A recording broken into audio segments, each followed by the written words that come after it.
ಬೆಂಗಳೂರಿನ ಕೇಂದ್ರೀಯ ವಿದ್ಯುತ್ ಸಂಶೋಧನಾ ಸಂಸ್ಥೆ ಸಿಪಿಆರ್ಐನಲ್ಲಿ ಆಯೋಜಿಸಿದ್ದ ಡಾ ಬಿಆರ್ ಅಂಬೇಡ್ಕರ್ ಜಯಂತಿ ಕಾರ್ಯಕ್ರಮಕ್ಕೆ ಸಿಪಿಆರ್ಐ ಹೆಚ್ಚುವರಿ ನಿರ್ದೇಶಕರಾದ ಗುಜ್ಜಲ ಬಿ ಬಾಲರಾಜು ಇಂದು ಚಾಲನೆ ನೀಡಿದರು.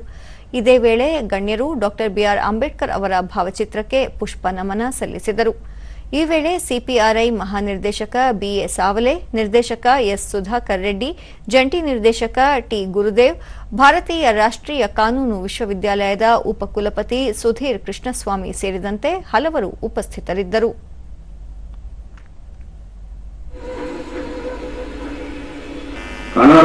ಬಳಿಕ ಗುಜ್ಜಲ ಬಾಲರಾಜು ಡಾ ಬಿಆರ್ ಅಂಬೇಡ್ಕರ್ ಅವರು ಸಮಾಜದಲ್ಲಿ ಜಾತಿ ತಾರತಮ್ಯವನ್ನು ಹೋಗಲಾಡಿಸಿ ಸಮಾನತೆ ತರುವಲ್ಲಿ ಅವರ ಶ್ರಮ ಅಪಾರ, ಅವರ ಸ್ವಾಭಿಮಾನದ ಬದುಕು ಎಲ್ಲರಿಗೂ ಮಾದರಿ ಎಂದರು. Federation, he was the first law minister of India, then founder of the Republican Party of India, even today, which is existent. ಡಾ ಸುಧಾಕರ್ ರೆಡ್ಡಿ, ಅಂಬೇಡ್ಕರ್ ಅವರು ಆರ್ಥಿಕ ತಜ್ಞರು, ರಾಜಕಾರಣಿಯಾಗಿ ಸಮಾಜದಲ್ಲಿ ಸೇವೆ ಸಲ್ಲಿಸಿದ್ದರು ಎಂದು ಹೇಳಿದರು. Children, two brothers, two sisters, that traveled from Satara to Mumbai to meet his father.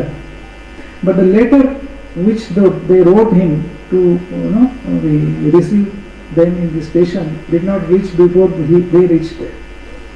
So when they reached this one, in the station, they wore new shirts.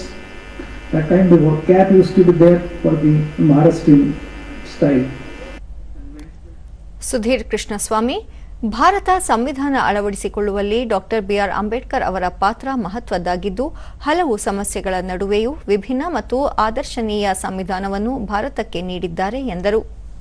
And there is constitutional morality. Constitutional morality here is different from conventional public morality, and on legal and constitutional questions, constitutional morality must win over public or